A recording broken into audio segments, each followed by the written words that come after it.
Saludos cordiales, bendiciones para todos. Este es su canal Vida y Biblia, un canal donde trataremos temas bíblicos y temas relacionados con la vida cotidiana.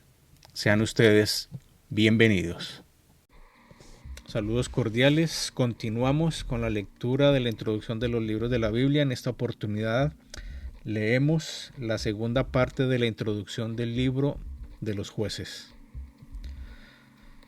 Características y temas principales. El Señor le prometió a Abraham y a sus descendientes que tendrían una tierra propia. Y en el libro de Josué, Israel comenzó a tomar posesión de ella. Sin embargo, durante el periodo subsiguiente de los jueces, la existencia de Israel fue amenazada por dos cosas. Primera, el peligro de invasión militar, especialmente por parte de los filisteos. Y segunda, la apostasía recurrente de los israelitas. La primera era una gran amenaza porque Israel no tenía un ejército permanente para defender sus tribus. No obstante, la apostasía era aún más peligrosa porque implicaba una violación continua del pacto con el Señor y eventualmente resultaría en el exilio y el cautiverio del pueblo de Dios. La forma principal de apostasía israelita fue la idolatría. Una y otra vez Israel abandonó al Señor y fue tras las deidades cananeas, Baal y Asera, y otros dioses extranjeros. El autor bíblico emplea un lenguaje fuerte para describir la idolatría de Israel. Se prostituyeron siguiendo a otros dioses. Este lenguaje sexual explícito iguala la idolatría con el adulterio espiritual. Es decir, Israel estaba abandonando al Señor como esposo, prostituyéndose con otras deidades. La apostasía de Israel estaba en contraste directo con la fidelidad de Dios al pacto. A pesar del pecado recurrente de Israel, Dios liberó al pueblo reiteradamente. Esta liberación continua fue un testimonio magnífico del carácter paciente y fiel de Dios. Él no liberó a Israel por su justicia, arrepentimiento o rectitud. Más bien, la salvación vino estrictamente de la misericordia y la compasión de Dios. Los eventos en Jueces son fundamentales para que se establezca una monarquía en Israel. Desde la separación del pueblo hebreo en el tiempo de Abraham, Dios prometió que un día serían gobernados por un rey. Deuteronomio confirma esta promesa cuando describe en detalle el tipo de rey que debería tener Israel cuando se estableciera la monarquía. Jueces muestra cómo era la vida en Israel en ausencia de un rey piadoso, anárquica y caótica. La teología del libro de Jueces. Los jueces a menudo son descritos como aquellos que libraron a Israel de la opresión. La realidad es que el autor bíblico subraya la verdad de que fue el Señor quien libró a su pueblo por medio de los jueces. Entonces el Señor levantó jueces que los libraron de la mano de los que los saqueaban. La doctrina bíblica que se destaca aquí es proclamada después por el salmista. La salvación es del Señor. El Señor es el único y verdadero Salvador de su pueblo. El libro de los jueces claramente enseña que el pecado trae juicio y castigo de Dios. La apostasía de Israel resultó directamente en que la nación fue entregada por Dios para ser esclava de otro pueblo. Sin embargo, el libro también presenta la verdad de que el arrepentimiento conduce a la liberación y al reposo. Cuando el pueblo de Dios regresaba a Él con tristeza y arrepentimiento, lo salvaba de la mano de sus opresores. Este patrón es una verdad bíblica estándar que tiene una gran implicación espiritual. El apóstol Pablo enseñó que la paga del pecado es muerte.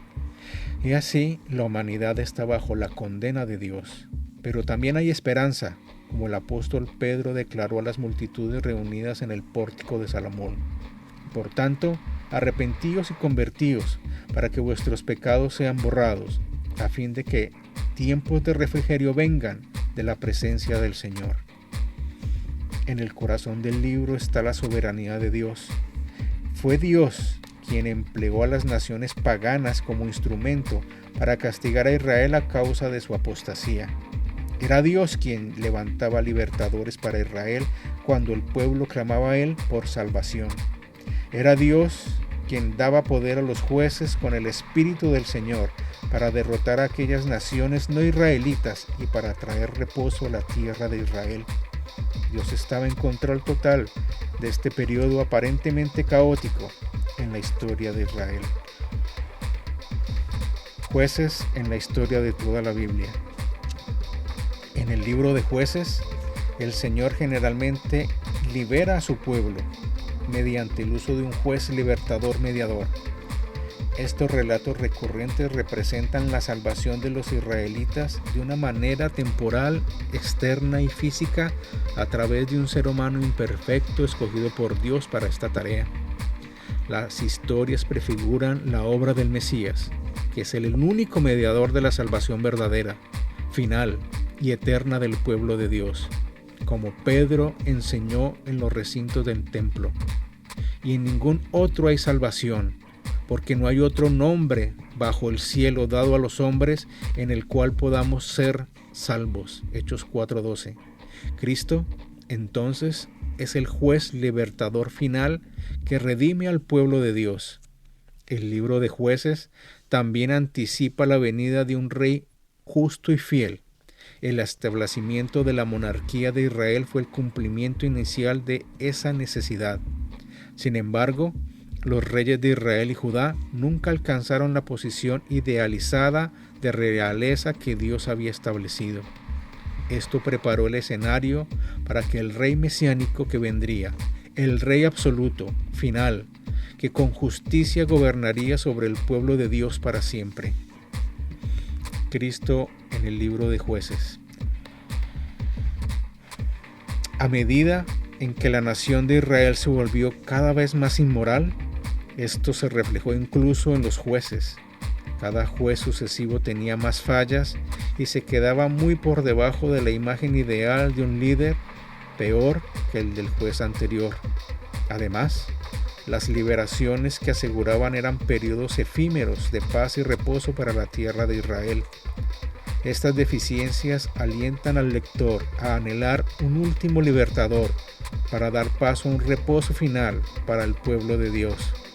En otras palabras, el tono de todo el periodo de los jueces clama por el Mesías prometido, uno que vendrá y redimirá a su pueblo para siempre. El ángel del Señor hace varias apariciones en los relatos de los jueces. Cada uno de estos es una teofanía, es decir, una representación física visible del Señor.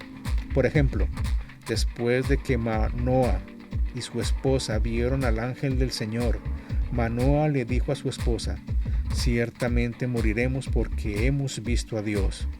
El ángel del Señor habló como si fuera Dios. Fue el quien dijo a Israel: yo os saqué de Egipto y os conduje a la tierra que había prometido a vuestros padres. Algunos comentaristas creen que el ángel del Señor es el Mesías preencarnado. Esta conclusión, aunque no es demostrable de manera absoluta, es teológicamente sólida, ya que nadie ha visto jamás a Dios. El único Dios que está en el seno del Padre, Él le ha dado a conocer. Historia de la interpretación. Durante más de un siglo, la opinión generalizada es que el libro progresó con el tiempo. En otras palabras, pasó por varias etapas de escritura y edición.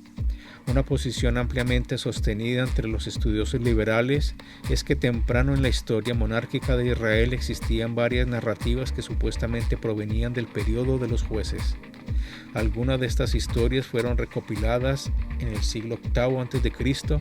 e incorporadas en una colección más grande de libros históricos durante el siguiente siglo.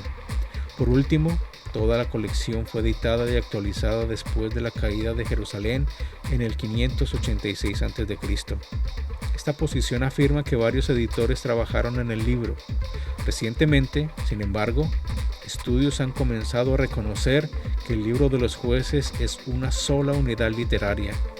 Dada su estructura y composición cuidadosa, hay toda la razón para creer que registra la verdad y la verdadera historia y es sustancialmente la obra de un solo autor.